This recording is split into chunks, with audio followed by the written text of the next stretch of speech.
एक नहीं दो दो मात्राएं, नर से भारी नारी है। वंदे मातरम। दोस्तों, हाल ही में हमारे केंद्रीय मंत्रिमंडल ने संसद में एक विधेयक प्रस्तुत किया है। उसका नाम है नारी शक्ति वंदन विधेयक, जो कि भारतीय संविधान में 128वां संशोधन के माध्यम से लाया जाएगा। इसमें क्या किया गया है? इसमें कहा गया है कि जो लोकसभा है, राज्यसभा है, राज्य के विधानमंडल है और केंद्र शासित प्रदेश में दिल्ली की विधानसभा में, यहाँ पर 33% जो सीटें हैं वो महिलाओं के लिए आरक्षित की जाएगी।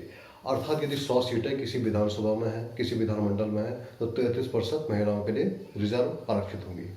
जो 33% सीटें महिलाओं के लिए आरक्षित होगी, उसका भी 1/3 अर्थात 33% SC और ST महिलाओं के लिए आरक्षित की जाएंगी। इसके लिए संविधान में कुछ अनुच्छेदों में संशोधन करना पड़ेगा। यदि संसद में हमें महिलाओं की सीटें आरक्षित करनी होगी तो 330A, राज्य के विधानमंडल के लिए 332A और दिल्ली की विधानसभा में सीटें आरक्षित करने के लिए 239AA के संविधान में संशोधन करने पड़ेंगे। हम यदि वर्तमान स्थिति देखते हैं महिलाओं की, तो वर्तमान समय में 543 सीटें लोकसभा में हैं और 78 महिलाएं कुल चुन करके आई हैं। अर्थात यह 15% इस समय महिलाएं हैं। कहाँ पर? लोकसभा में। और भारतीय इतिहास में महिलाओं की यह सर्वाधिक संख्या है लोकसभा में। राज्यसभा में 14% से कम महिलाओं की संख्या है। और यदि हम राज्य के विधानसभाओं की बात करते हैं तो सब मिलाकर कुल मिलाकर 10% से भी कम है महिलाएं। और मिजोरम एक ऐसी विधानसभा है जहाँ की बिल्कुल भी महिला नहीं है। यदि हम वर्ष 1952 की बात करें, हमारी पहली लोकसभा चुनी वर्ष 1952 में, जिसमें कि केवल 5% महिला चुन करके आई थी, जिनकी संख्या थी 24। वैश्विक स्तर पर महिलाओं का परसेंट है इस समय 24%। अर्थात यदि हम दुनिया की विधानसभाओं की बात करते हैं, विधानमंडल की बात करते हैं, तो 24% महिलाएं इस समय दुनिया की विधानसभाओं में, और हमारा जो प्रतिशत है वो 15% है, जो कि दुनिया के परसेंट से कम है। अब हम चर्चा करते हैं इतिहास में यह प्रावधान कब से आया। तो सबसे पहले हम देखते हैं वर्ष 1931 में सरोजिनी नायडू जी ने तत्कालीन गवर्नर जनरल को पत्र लिखा था कि महिलाओं को राजनीति में आरक्षण दिया जाना चाहिए, लेकिन कोई कार्रवाई नहीं हुई। उसके बाद फिर हमारी जब संविधान सभा बैठी संविधान निर्माण के लिए, तो उसके बाद महिलाओं को राजनीति में आरक्षण देने का मुद्दा भी उनके सामने आया। लेकिन उनका मानना था कि पहली बात कि महिलाएं को किसी बैसाखी की आवश्यकता नहीं है, वो अपना विकास करने में सक्षम है। दूसरा उसका मानना था हमारी संविधान सभा का कि हम क्या कर रहे हैं, सार्वभौमिक मताधिकार की बात कर रहे हैं। अर्थात हर व्यक्ति मत दे सकता है, हर व्यक्ति वोट दे सकता है। तो यदि हम किसी वर्ग विशेष के लिए, यदि किसी समुदाय के लिए, महिलाओं के लिए हम आरक्षण की बात करते हैं, तो ऐसी दशा में सार्वभौम मताधिकार की भावना का उल्लंघन होगा। इसलिए संविधान सभा में भी यह मुद्दा खारिज हो गया। उसके बाद बात आती है वर्ष 1992 की। 73वां और 74वां संवैधानिक संशोधन लाया गया। इसके तहत 73वें संवैधानिक संशोधन के तहत पंचायती राज की स्थापना की गई। 74वें संवैधानिक संशोधन के तहत शहरी स्थानीय निकाय अर्थात नगर पंचायत, नगर पालिका और नगर निगम की स्थापना की गई। और इसमें कहा गया कि 33% सीटें महिलाओं के लिए आरक्षित रखी जानी चाहिए। उसके बाद कुछ राज्य और आगे बढ़े और इन्होंने महिलाओं के लिए 33 नहीं बल्कि पंचायती राज में 50% सीटें आरक्षित कर दी। सबसे पहले वर्ष 2006 में बिहार ने 50% आरक्षण पंचायत स्तर पर महिलाओं को दिया। उसके बाद महाराष्ट्र ने दिया, आंध्र प्रदेश ने दिया, छत्तीसगढ़ ने दिया, झारखंड ने दिया, उत्तराखंड ने दिया और केरल ने दिया।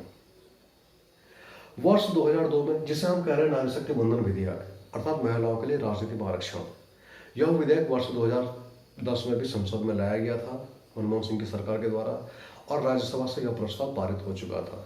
लेकिन लोकसभा में प्रस्ताव पारित नहीं हो पाया। उसके बाद यह मुद्दा ठंडे बस्ते में चला गया। अभी यह केवल मंत्रिमंडल के द्वारा प्रस्तुत किया गया है। यदि हम प्रक्रिया पर बात करें तो अभी इसको संसद से 2/3 बहुमत से पारित होना पड़ेगा। उसके बाद जो हमारे राज्य हैं वहां पर कम से कम आधे से अधिक राज्य इसको सहमति देंगे, तभी यह लागू हो पाएगा। तीसरी बात, अभी 2021 की जनगणना नहीं हुई है। हर 10 साल में जनगणना होती है। पिछली जनगणना 2011 में भी थी, कोरोना के कारण 2021 की जनगणना नहीं हो पाई। जब जनगणना होगी उसके बाद जो हमारी सीटें हैं लोकसभा की, राज्यसभा की, विधानसभा की सीटें, ये परिसीमित होंगी। परिसीमन का मतलब इनको फिर से निर्धारित किया जाएगा और तब जाकर के यह महिलाओं के लिए आरक्षण का विधेयक आएगा। दूसरी चीज, जब यह कानून आएगा तो केवल शुरुआत में 15 वर्षों तक ही रहेगा। उसके बाद 15 वर्ष बाद इसका मूल्यांकन किया जाएगा। यदि बेहतर तरीके से काम कर रहा है, इसके सकारात्मक पक्ष में ज़्यादा दिख रहे हैं, तो आगे भी यह चलता रहेगा। इससे कुछ लाभ भी है, जैसे महिलाएं सशक्त होंगी, महिलाओं के मजबूत लॉबी का गठन होगा। वर्तमान समय में जो हमारे राजनीतिक दल हैं वे पितृप्रधान है, पितृसत्तात्मक है, अर्थात पुरुष प्रधान है। धीरे धीरे हमारे राजनीतिक दलों का पुरुषवादी वर्चस्व भी इससे टूटेगा, महिलाओं को आगे बढ़ने का मौका मिलेगा। जब महिलाएं राजनीति में आगे आएंगी तो महिलाओं के मुद्दों को बेहतर तरीके से उठाएंगी, राजनीति में संवेदनशीलता बढ़ेगी, महिलाओं के प्रति जो अपराध है वो निश्चित रूप से बहुत हद तक कम होंगे। ये इससे कुछ सकारात्मक पहलू है। इससे कुछ हानियां भी हैं, जैसे कि हमारी संविधान सभा ने भी कहा था कि हम सार्वभौमिक मताधिकार की बात कर रहे हैं, इससे कहीं ना कहीं इसको हानि पहुंच रही है। दूसरी चीज, महिलाओं का विकास अन्य क्षेत्रों में भी किया जाना चाहिए। सामाजिक क्षेत्र में, आर्थिक क्षेत्र में, यहाँ भी महिलाओं की भूमिका को बढ़कर देखने की जरूरत है। केवल राजनीति में अधिकार देने से ही नहीं होगा।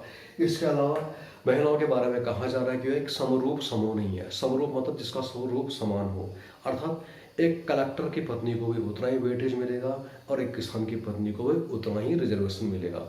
होना यह हो चाहिए कि जो दलित गरीब महिला है उसको अधिक लाभ मिलना चाहिए, जो सशक्त और उच्च वर्ग की महिला उसको कमतर लाभ मिलना चाहिए। लेकिन यहाँ पर हर महिला को बराबर तरह से देखा गया है। फिर भी यह विधेयक अपने आप में एक बहुत अच्छी पहल है। वंदे मातरम।